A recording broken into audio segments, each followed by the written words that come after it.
Hi, Imogen. Hi. This is weird. This is so cute, though. I love it. I've not seen you in so long. I know. Now we're just sat here, like, having a chat. Just about to have a conversation. I love it. I can't wait. I came in and I was like, I want to tell you everything, but I feel like we should wait. Please, I can't wait for you to tell me everything. Oh my God, I'm excited. Thank you very much for coming and joining us today on PLT Behind Closed Thanks for Doors. having We've me. been excited to get you in. I know, I'm so excited. I feel like we could just talk for hours. I know. I remember when we first met and it was the chubby bunny thing we were doing and I was like, I love this girl. She was just crazy like me and I was like, this is perfect. Imogen, we could chat for hours. Yeah. But before we do, let's chat a little bit about your personal life.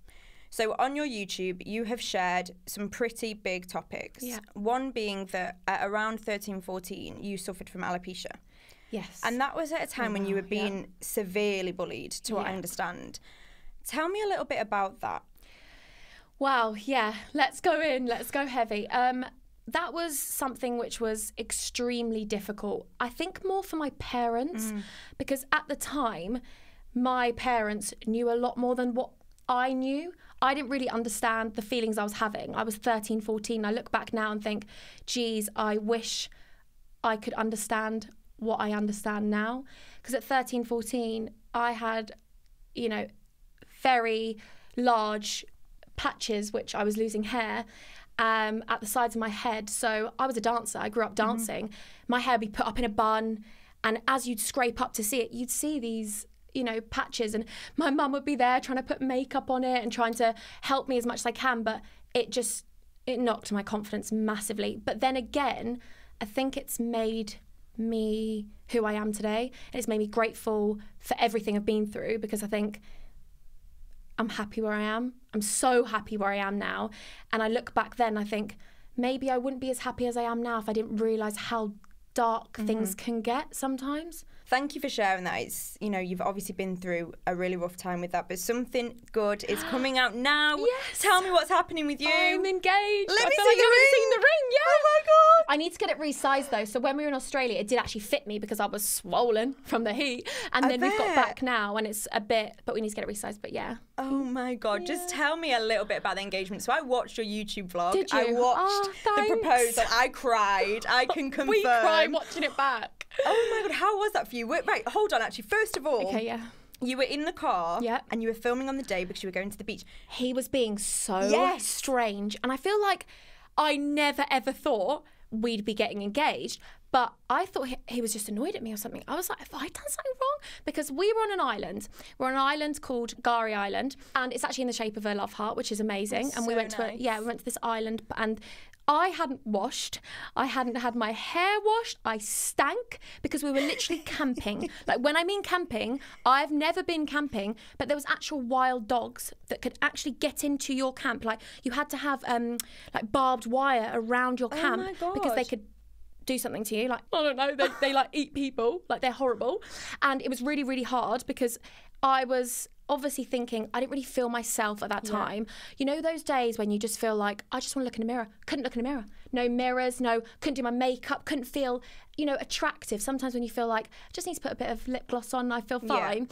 Anyway, so we got in the car and I was just like, something's off with you.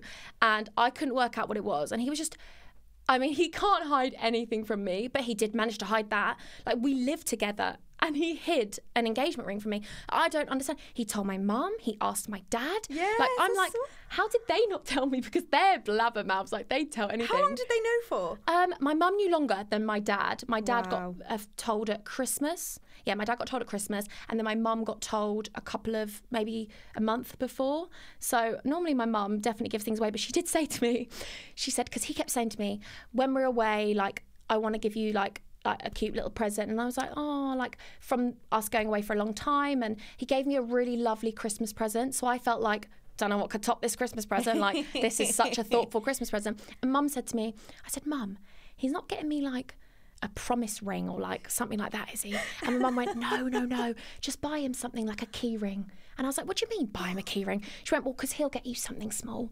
And I was like, So you're really not expecting much. so I'm thinking, get him a fridge magnet. I'm thinking he doesn't need anything. Like, he'll get a fridge magnet.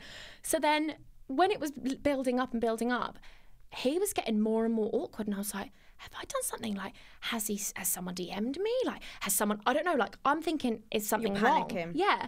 So then I've gone to the toilet and I've come back. And we were away with his brother and his brother's best friend because they were travelling. We went and joined their travels. And we were walking down this specific part of the beach. We turned up at this beach, Lake Mackenzie. It's not a beach, it's a lake. And the guy who was looking after us, the tour guide, was called Troy. And he loved us because we were a bit, you know, we bantered him. I hate that word. I don't normally use it, but we bantered him a bit and he liked us. So then they said to me, Troy loves us. Troy's given us some time on a private beach, like a private part of the lake. And I was like, really? I was like, I think we're going to get in trouble. And they were like, no, he loves us. Like, we're definitely his favourites. And I was like, we definitely are. I was like, we're the favourites. And we were walking down this little like pathway and his hand's getting all clammy in my hand. And I'm like, are you hot? Like, it was hot, to be fair. But I was thinking he was just getting all awkward and like getting all funny. And I was like, what's going on? And I'm thinking that we're doing something naughty. So I'm thinking, oh God, like they're lying to me about Troy giving us this little time off because we had to stay together. Yeah. So I'm thinking like I'm naughty schoolgirl. I'm like, what's going on? So then we get down to this lake and we haven't even sort of turned the corner really yet. We're sort of, I don't know, he's kind of edging towards me and he's like, Mills, you know I love you so much. And I'm like, we tell each other we love each other every minute of the day, but this just felt different. I was like, Pop, what are you doing? And he was like, Mills, you know I love you so much and I want to spend the rest of my life with you. But at this point, he's like croaky, he's crying, he's got a frog in his throat. And I'm like, oh my goodness, it makes me like feel funny now, sorry. It's getting me emotional, I'm not gonna lie. It's making me feel so like, and then he got down on one knee. And if you watch the video back, someone pointed it out. I don't even look at the ring. I jump on him and he's like trying to hold this ring and trying to like show me like, look at the beautiful ring I've got you. And I'm like, I just want to cuddle you. I just want to squeeze you. And I'm crying my eyes out. He's crying his eyes out. And he's not really, I'm emotional. I'm very emotional. He's very loving, but not very emotional. Like he's quite strong in that sense. And to see him cry, I was like, it was just, I never expected it. Like we always talk about getting married. We talked about that from the get-go. But to actually have that happen, it was so surreal. And I was so shy because we went back to the all of the group and Troy already knew. So Troy was in on it, the tour guide. And he embarrassed me and was like, do you mind if I tell everyone? And I was like, oh no, like I'm going to get shy. I know I'll get shy. And then he told everyone and I just really just like cried again and just cuddled into him. And I was like, because funnily enough, I do actually get shy. People think that I'm this really extrovert, which I am for a lot of the time, but sometimes I get really shy. So it was just the most amazing, surreal thing in the world. And I was like, oh my God, I'm going to marry my best friend. And to me, it just feels so right, so normal. Like I couldn't think of calling him my boyfriend ever again. Yeah. Like even when we were together at the beginning when he was my boyfriend, it still felt strange then. Like I was like, boyfriend? Like, I don't know. We've always been so, just from the get-go, it was very serious. We're older, like I'm 25, nearly 26 in 2 days, and he's 28, so he's older as well. And we just feel like, I feel like once you know, you know. And I feel definitely in this day and age, old-fashioned morals and values have kind of disappeared. And that's very much what we kind of are about. We are very old-fashioned and moral, and I never thought I'd find someone like him. That's why I was single for 5 years, and now I found him. I'm like, I'll never ever be with anyone again. Like you are just, he's just an angel. And how did you two guys meet? Because I feel like I don't know this story. Yeah, I feel like I know a lot about you, but not that. I haven't spoken about how we met. It is basically through my mum. Okay. So a long time ago, oh, I can't believe I'm saying this. A long time ago, I was living in London and I hated men. Like, honestly, I can really openly say that. I was so bitter towards men. I worked in a nightclub in London. I worked on the door there, and all I saw was married men coming in, taking their wedding ring off, getting certain women, having multiple affairs. You know, I saw a lot of dark stuff, really dark stuff. And I've always been brought up by my parents who were together. They met when they were 14 and, you know, they're not together now, but they were together for a very long time. And I got brought up very much like, you are just that's how it should be. Yeah. So when I saw all these things happening, I was like, no one's faithful anymore. Everyone just wants what they can get. And I always call it this like iPhone culture, like very much like, oh, your iPhone's broken, go and get the iPhone Plus, like the bigger one. Everyone can just replace things so easily. And I just felt really like I'm never going to find a love that isn't replaceable kind of thing. So then I vowed to myself, like, be single, don't go on any dates, just be on your own. So I was very much on my own for 5 years. And I used to call my mum and be like, men are disgusting, I hate them. And she'd be like, you need to move to the forest with me. My mum lives in the New Forest. And she's very much, you need to move to the forest with me and I'll find you a lovely man down here. Anyway, she called me once and she'd been into where my fiance works. And she was like, I met this guy today. And he's a bit laddie. I mean, he's not really boyfriend material. That's what she said to me. No way. She did. She was like, I can't believe that. She completely judged him differently. No. Yeah, she did. My mum, I will tell you this for a fact, don't want to offend anyone, but my mum is quite old school. And if she sees someone with tattoos, she's like, they're a bad boy. They're a bad boy. They're a naughty boy. And I'm like, Mum, it doesn't work like He's that. a lad. Yeah. And she was like, he's a lad, but I think you should come down here, have a bit of fun with him. And I was like, Mum. Anyway, she told me about him and she was telling me a little bit about him. She was like, he's very cheeky, he's really funny. And I was like, oh, really? Like, okay, cute. So then when I moved back to Brighton because I'd gone full time with YouTube, and I moved back to my dad's, and I left London, which I was so happy about because I was so unhappy there. And I left London. I was like, I did my 6 years living there, and I moved back to Brighton, and I was with my dad, and my dad had some work going on in the house for 4 days. Now, since my parents broke up, I always lived with my dad because I lived in Brighton, so I wasn't going to pick up and move schools to go to somewhere else, which I didn't know. So I stayed with my dad, and my dad was having work done on the house for 4 days, and he was like, Imogen, that's what my family called me. He was like, Imogen, you need to be out of the house. And I was like, oh, okay, I'll go to mum's, which I did stay down at my mum's, but my mum's is about 20-25 minutes away from where my fiance works and where my fiance lives. Right. And I was like, okay, I'll move to mum's. So I moved to mum's, but my mum's is cut off. Like, it is in the heart of the forest. I didn't drive at the time. You have to walk 1.5 miles to get to a bus, which is £8 to get on the bus. It's £8 to get on the bus. Wow. And the bus takes about 40 minutes to get anywhere. It's just very cut off. Yeah. So anyway, I moved down to my mum's for 4 days, and my mum was like, we went into the town, and she basically took me in to see him. And it was like, I don't know, it was just, he wasn't this lad that my mum had painted him out to be. He was very soft, very, very soft, a very soft, gentle, quite shy person. And yeah, and then that was it. We just spoke and we started texting, but it wasn't really texting. It was like voice notes constantly because I was just voice noting because I don't really text because I feel like I'm quite funny sometimes and texts are really hard to read. So I was like, listen, I'm just going to voice note you. And he was kind of like, okay, I'll voice note you back. And then we just started seeing each other all the time. And at the beginning of our relationship, I was very closed off. I was very closed off because I just guarded my heart so much and I felt like every man was the same. And then when I said to him, I was like, one day when I love you, I will love you more than you'll ever feel in your life. Like I love so deeply, but until that day, I'm quite guarded. And he told me he loved me. And then when I eventually fell in love with him, that was it. I was long gone. Like, I was completely gone. Like, I really, really did. I was cold at the beginning. I was really cold. I was really guarded. But he was so patient. Like, he didn't push me, didn't, make me say, like, tell me you love me. Like, I've said it, you need to tell me you love me. He wasn't like that. He was so just really tentative and really caring and just waited. And because he waited, eventually my walls came down. It was all worth it. Yeah.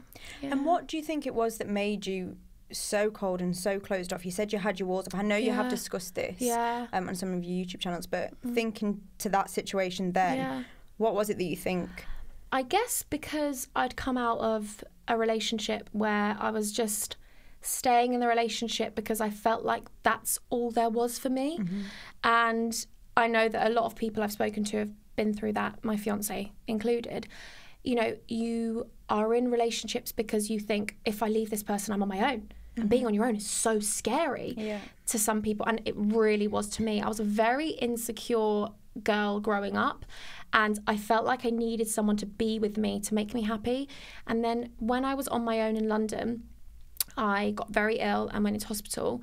And I was in and out of hospital for about a year. I actually ended up going to the hospital near where my fiance lives, and I stayed there for 4 months, but we didn't even know each other at the time. But I was in London, I was in one hospital in Euston for 5.5 months, nearly 6 months, just because they couldn't work out what was wrong with me, and I was missing all this university. I had to catch up on basically a year's worth of work in 2 months. It was just, it was so stressful. And being in hospital and being ill, you realise that the last thing you want is someone else, because you think, what if something's really bad happening to me? Like, you don't know how ill you are. Like, you don't know. I'm in hospital on 4 different drips. I'm in there every single day. I have a tube here, tube here, tube here. You know, the last thing you're thinking of is having a boyfriend or having anyone that looks at you, because I think, my God, you feel so low. You feel so ugly. But then hospital actually made me so confident in a way. Like, my insecurities that I used to have, oh my goodness, when I came out of hospital, I went to the cinema on my own, and I was like, that was a massive thing for me, because I couldn't even walk down the street, let's say where my dad lived and where I grew up, and there's like a newsagent around the corner. I wouldn't even walk to the newsagent without sunglasses on. And I was like, who are you, Imogen? Like, you're not a celebrity. Like, you think that people care who you are. But being bullied and growing up in a place where I felt like I didn't really have anyone, it was just so intimidating. And I used to go to Nando's on my own. I'd go for dinners on my own, and that was such a process for me of growing and learning. And I said to myself, I can't be with anyone until I fully love myself. Like, I don't love myself fully, and I'm definitely with someone right now, but it is a process of knowing your insecurities, really going to yourself, do you know what? Who cares what people think of you? Like, actually, I don't care. Like, I really don't. If you want to say something about me, do what you want. I think it's different when it's someone you know and it's someone that you care about. That's harder. But when it's people that are around you that really are irrelevant to your life, it's kind of like, why have I let them affect me for so long? Like, honestly, I held back from so many things growing up because of people in Brighton that didn't like me. And it's like, why? Looking back now. Yeah, I don't regret it, because I think I was young and I was really, I was naive. It's not easy, is it? No, it's not. And then now I feel like I'm in a good place. I mean, don't get me wrong, we all have insecurities, that's for sure. But I had my walls up so much because I felt like no one could take my independence away from me. I finally had this independence, and I was like, do you know what? No man is going to come in and destroy that. I earned my own money. I was self-sufficient. I was happy in my own skin. I could be on my own and be happy. I had friends, but I didn't need them. I was very, very independent. And, I didn't rely on my parents to help me for anything. And I think that was the scary, scary thing. And it took a couple of months. It really did take a couple of months for me to actually go, do you know what? I have to let you in. I have to let you take a bit of my independence, because if I don't, I'm never going to know if you're good for me. And my mum and my dad were really like, Imogen, you really need to give this boy a chance. Like, you're basically just tarring him with the same brush of all these men that you've met in London and seen all these bad things, when actually he's a good person. You'll never find out if he's a good person if you don't let your heart open up a bit. And that's scary, I think, for anyone to open up their heart to someone, because you can get your heart broken. But do you know what? I really do believe this. As a woman, I can't speak for men, but as a woman, I genuinely believe we are so strong. We are so strong. And whatever we go through, like, I look back and I think, geez, I got through that. Like, you think it's so dark and it's so bad, and you're like, I can't get through this. And then you look back in a couple of years and you're like, I actually did it. And that's something I want to touch on. You have gone through a lot, especially as a teenager, growing up, high school, in and out of hospital, the bullying. And you've just said you've come through that. How did you come through that? Was there... I definitely think the bullying was my parents. Like, my parents, I couldn't do anything without them. Like, my dad would walk me into class. Like, he'd walk me into every class. And he had to take a lot of time off work too, because it's different with private schools where I went. You are tied into basically a contract, and I was very much restricted to my parents. I was very lucky to go to private school, but my parents were not wealthy. They put all their money that they worked for into our education, and we had to have scholarships in order to attend private school. And you have to pay 2 months worth of fees if you want to leave, and you have to give 3 terms notice, so you have to pay 2 terms of fees. And that's an extortionate amount of money. So my parents were like, we need to, and also they didn't want the bullies to win. They didn't want to take me out of the school because they thought, they win then. They wanted to see if they could get some justice of me being there, which eventually we did get, but it was just, I feel like that's a massive thing for me actually saying that. Thanks for saying that, because I feel like so many people are like, geez, you've been through so much. And I think that I've basically made a rod of my own back in a little way. I am so grateful to be able to share my stories with people, because trust me, I think I've been through stuff that my subscribers have been through some horrendous things that they open up to me about. And I'm like, wow, like I really am lucky in life to have the people around me that I have, and they have been through such difficult things that I feel like I would be doing them a disservice if I didn't open up to things that I've been through, because I know that when I was younger it would have been nice to have someone that I watched on YouTube that had been through things, because I think that people look at people on social media and think that their lives are perfect. When it's not. I tweeted about it the other day, and I said that you can't look at a second. A photo is literally a second. It takes 1 second. I mean, I can do like 70 burst photos in 30 seconds. And people think that that's all your life. You know, there are so many things that go on behind the scenes that people don't know about, demons that people fight 24/7. And I think that that's one thing, that's a negative downside of social media. There's so many positives, but I would hate for my subscribers or my followers, I hate calling them that, but I would hate for them to think that my life's been perfect, because it's not, and it isn't. You know, life isn't perfect, but that's what's beautiful about it. You have ups and downs, but you learn from them. And I just feel like, some people do question and say, it must be a lie, like all these stories. And I'm like, Jesus, really, my family, if I was talking about lies, my parents would be disgusted. Like, growing up, we went to church, like we were Catholics, like that's not something you do. You don't lie. And even that, my parents have instilled in me not to lie. And it's saddening that people think that, I mean, I do have a lot of story times, and I feel like I've got so many more. My poor fiance has to deal with them all the time. But I just feel like maybe they do happen to other people, but people don't share their story. Or maybe they do happen to people, but it doesn't affect people as much. But I do feel like maybe because I am very emotional, things do maybe get bigger and things happen more, because I maybe attract that, because I put out so much love into the world that sometimes you're going to put so much love into someone that when that falls apart, that friendship, that relationship, it breaks you. It absolutely breaks you. And it's so hard knowing that you can go through all these things, and I can still say to people, you've got to be strong, but I'm not the strongest person in the world. I know that.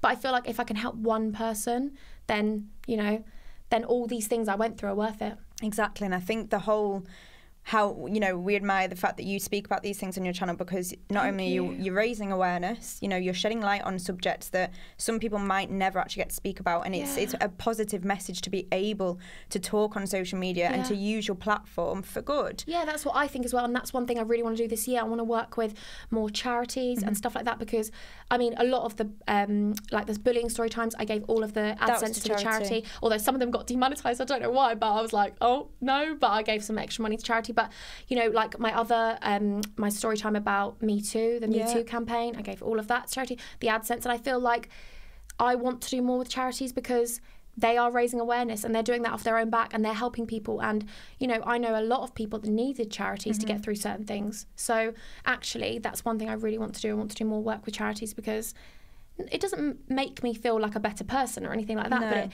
just makes me feel like I'm helping other people, and that I guess makes you feel lifted in a person. And you're actually turning your negatives into positives, which is amazing. Absolutely sometimes I do incredible. think like, oh gosh, I've shared so much with people, and that's one thing that maybe we'll talk about now, or we will, but like it's just, I feel like because I've shared so much with people, they kind of think that certain things that I maybe don't want to talk about have to get shared. And that's one thing I do struggle with, because I don't want them to ever think that I don't love them because I don't share things with them. But I have to maintain a certain amount of privacy to my life. And also there's some things that get asked where I think no one has any right even if my fiance asks me things that I don't, I mean, he knows everything and I tell him everything, but I don't feel like people have a God-given right to your life. And I think that when you put yourself on a platform and you share so much, some people do have that, but that is such a small part of it that I wouldn't even want to, you know, even think about that, because I am so lucky. I feel so grateful. That's one thing I just like. I was crying in the hotel yesterday. Like, I received this DM from someone and it absolutely destroyed me. And I was like, oh my God, how have I been so lucky to have these people who actually like me? Like, what? Like, I actually think that. I'm like, how... I don't know, I didn't have many friends growing up, and I think, oh my God, like these people are so supportive. Like, when I have collaborations or when I have something which, like getting engaged, it's like they're my best friends of like 10 years and they're so happy for me. And I'm like, wow, for you to be happy for someone you don't even know, really, like you haven't met me, they are so, I don't know, it's just amazing. Okay, so you've just mentioned there that, you know, people seem to feel like they've got an entitlement to know everything about your life. And you do, as you've said, share a lot of your life online, including your family. How do they feel about being on your channel? Because they're even on your YouTube. Yeah, they are. I mean, my parents, if I'm honest, are quite extrovert anyway. They are performers. Like, if you came around my house, you'd be like, geez, there's 3 Imogens in one room. But I think my parents were very, very, from the get-go, really supportive about it. And because, obviously, I'd grown up doing acting, singing and dancing, I was always in that kind of, you know, I did a couple of adverts and I did a couple of things like that. So they were always around that. They were always around that with me. And they're very much like, they love it. I mean, my mum, she loves it when people come up to her and they're like, oh my God, you're an Imogen's mum. And she's like, yeah, do you want a photo? And then she'll call me and be like, they need a shout out. And I'm like, wow, mum, okay. And then I'll like DM them and be like, thanks so much, because you've made my mum's day. But my dad loves it as well. Like, we were literally walking in Brighton the other day and they were like, Ben's salad, Ben's a lad. And he was like, he's even got a t-shirt that says that, hasn't he? Yeah, he actually has. Yeah, we took it to somewhere in the city. Yeah, he does. But yeah, my little siblings as well. My little brother is the pioneer behind my YouTube channel, really, actually, because he was the one that loved YouTube. And I kind of loved YouTube, but not to his degree. Yeah. And he was like, when I first started, he was like, oh my God, like, because where I worked in London, I met a lot of YouTubers through that. Right. So because I used to be the person that walked them down to their VIP table and took them there and watched them all night and helped them and whatever, I kind of became friends with people that he loves, like KSI and things like that. So he was very much like, you need to start a channel and you do it. And so I remember actually being on the door at the place I was working, and they'd all come through and I'd be editing on the door and they'd be like, go, come on, Imogen, you've got this. Like, yeah, before I actually was able to go full time with it. And I was like, this is amazing. But my little brother was like, what if you hit 10,000 subscribers in the first year? And I was like, it's never going to happen. I was honestly like that. I was like, listen, Hugo, it's going to take me like 2 years probably to even get like 5,000 subscribers. I was like, if that, I was like, how am I going to get this? And then when I hit 10,000 subscribers, he cried, my little brother, and I was like, oh my God, I've actually made my little brother proud. Like, my little brother thinks I'm cool. Oh my like, God. I'm not cool in the slightest. And like, people come up to him at school and they're like, can you tell your sister, like, shout me out? And he's like, yeah. No like, way. He loves it. He thinks he's a boy. Like, he loves it. So, yeah. And my little sister, I mean, it's a different generation to me. Because when I was younger, I never had an iPad or anything like that. Exactly. My little sister, she knows how to do everything. She knows all these YouTubers. So to them, maybe I'm quite cool. So they like it. I don't think I'm cool in the slightest. I'm very cool. I'm cringe. I'm not cool. But they think it's cool. So yeah, I think my parents are very supportive of that. And they love being in front of the camera. They love it. So it's not like, so that's a positive. I think if I had parents that maybe didn't like it and stuff like that, and I wanted to do videos with them, it would be a struggle, because maybe they'd be like, oh, what are you doing? You're not doing something which you did your degree in or anything like that. But they've always been so supportive. So yeah, they love it. And what about on the flip side? Okay, so for how you feel, but obviously we've spoken about on social media and YouTube especially, well, the whole of social media, you can get good and negative comments. Yeah. Have you ever had to experience your parents, your family members getting negative comments on your YouTube channel, for instance? No, actually, I haven't. My parents have never had any level of hate. That's so good. Which I'm very grateful for, because I think I would take that more personal than if it was attacking me. Especially my little siblings. Like, if anyone said anything about them, I'd find it really hard. But then I also have to remember that you don't know who's behind a screen. Like this is the one thing I think that helps me. And don't get me wrong, there are certain times when I'm like, it is hard. You know, you wake up sometimes and there's hate and you're like, if anyone was in a working environment and they had that, you'd have all sorts of cases. You'd have to report to your manager if you were giving someone else hate in the workplace and all these things. That it's different with YouTube, but that's a tiny, tiny part of it. And I think that the only way I deal with negativity is by thinking that you don't know what that person's going through. They might not even watch my channel. Click on my channel for one video and be like, the hate they feel in their head that day, maybe they're going through something at home, maybe they're being bullied at school. There are so many different things that someone could be going through that might cause them to feel anger towards someone else. So I feel like that is the best way I look at it. Like, these people might be really unhappy in their own life, and I'm a vent for them. So who are the girls that, you know, you speak to? The girls, are they friends in the industry? Have you got... So my best friends, and I'm so lucky to have them, I think Lucy's been on my channel once, but other than that, all three of them have never been on my channel. I've had them for years. They've been my best friends. I met Lucy in London. She's the only actual friend that I took from London. Like, I lived there for 6 years and I got one best friend out of it, and that is amazing. I've got Charlotte, who I've known since school, and she is like, what's so strange about Charlotte is I was always friends with I hate saying this, but I was always in the popular clique.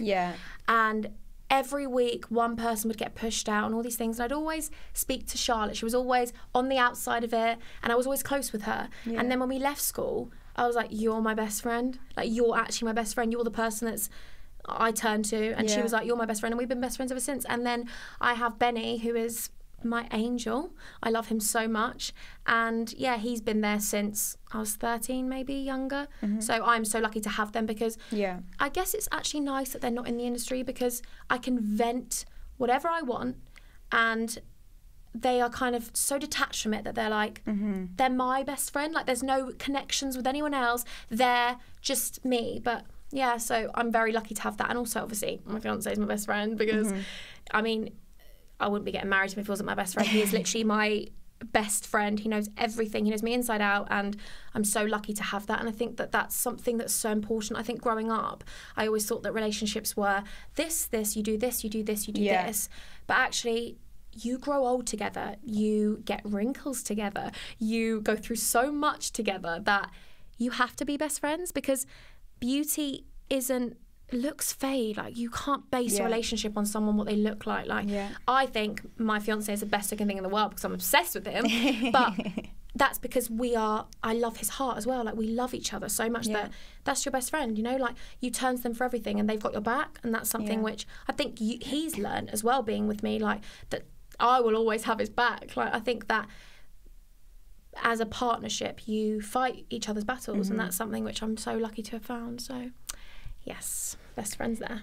And I don't know if you're aware, a couple of weeks back, we had one of your old friends, Holly Boone, on our podcast, and she referenced your guys' friendship. I'm not sure whether you heard that. No, I haven't heard it, so we're wondering whether you can give us your side of what happened with you and Holly, because you guys were quite close. Yeah, I mean, she was my best friend. She was my best friend.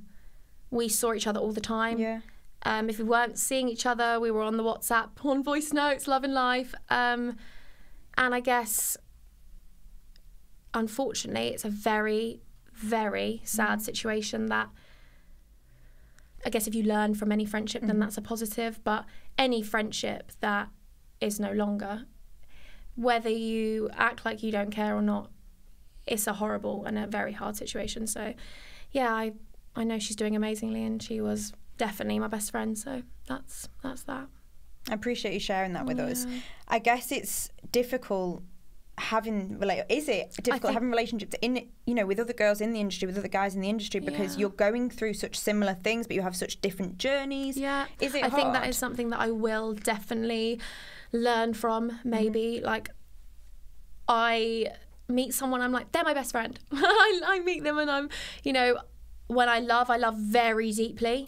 Maybe sometimes too deeply, that things affect me more than maybe they should. I think my biggest downfall, but also my biggest positive, is my heart. I love so much. And when I care about you, friend, partner, family member. I care about you so much. I'm so loyal to you that if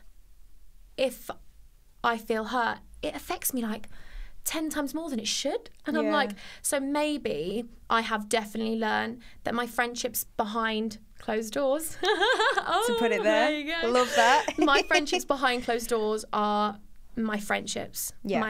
And I'm going to keep it that way because I'm lucky to be able to have 3, 4, including pups. I'm lucky to have 4 best friends. And I think that those are what I need to just focus on. And yeah, so maybe I've learned in a difficult way that people get attached to friendships, relationships. And that's something which I was very dubious to give so much of pups, like my fiance. Sorry, I'm calling him that, but we need to go on to that. Yeah, we can go on to that now. Let's go on to that now. Let's go on to that Tell now. me about pups. Tell me a little bit about why you're not wanting to share. Yeah, so I completely understand that that's quite a big thing for people because obviously, again, I share so much of my life, and why wouldn't I share my fiance's name, my partner's name?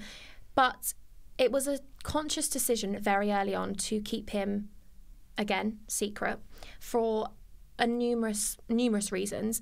Obviously, I'd been single for so long, and to be in a relationship was a massive thing for me, that I felt like any minute this is going to break down. Like I mean, I'm lucky to have him in my life because I wasn't easy. I probably tried to push him away a lot of times. Like I really, really had such a negative attachment of men that I tried to push him away, and he was there. And I can't explain to you how much I value my relationship with him, to the point where I kept him in a secret for 9 months, however long, from sharing him, because I was so worried that what if social media was a really negative impact on my relationship, and what if it affected my relationship? Because for me, I don't want anything to ever come between us. Like, we have things that, you know, every relationship, you have arguments, you have little bickers or whatever, but we work on it, we work through it together, and it makes us stronger. I don't need any external factors coming into my relationship, because I feel like as much as I can protect my relationship, you know, he's not some, you know, he hasn't got a private life or a secret life or anything like that that people need to know about. And I feel like calling him Pups, that's his name now. So I don't know why people need to know his name that much, because I do see a lot of things that, I see a lot of relationships on YouTube or relationships in the public eye which break down because of social media DMs or things like that. And when my fiance was actually on social media, he's not anymore, but when he was, you know, people did try and DM him, and I think that's really sad that people see a relationship blossoming or a relationship that's happy, and, you know, people then want to have that.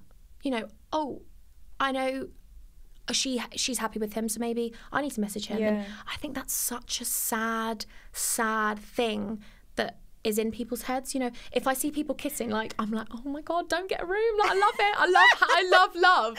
Don't get a room. I love that. I love it. So I just don't want any external factors coming in to play a part into my relationship, because I love him so much, and I don't want to have anything try and destroy that. Not that a girl DMing him would ruin our relationship. I'm not saying that in the slightest, but why should we have to put that out there? You know, if he's very traditional, he's very old-fashioned, and he doesn't really like, I mean, he loves social media because it's what I do, but he doesn't like social media for himself. He's not one of these people that takes photos and puts it up there.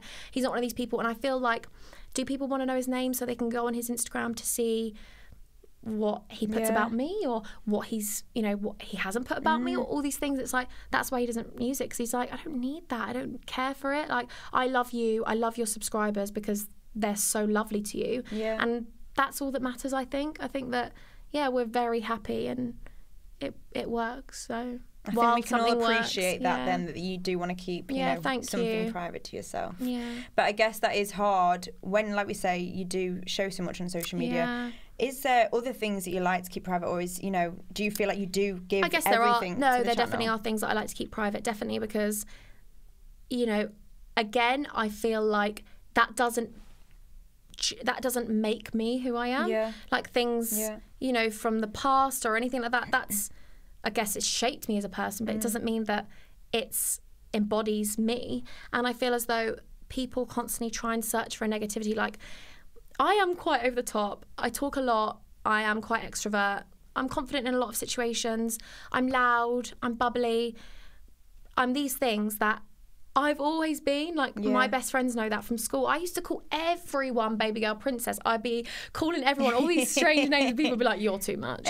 But I call people in Starbucks, I'm like, thanks, baby girl. And they're like, what is this? But that is just me. And I think that even with that, people are like, she's fake, she's a liar, that's not her. And it's like, do you know what?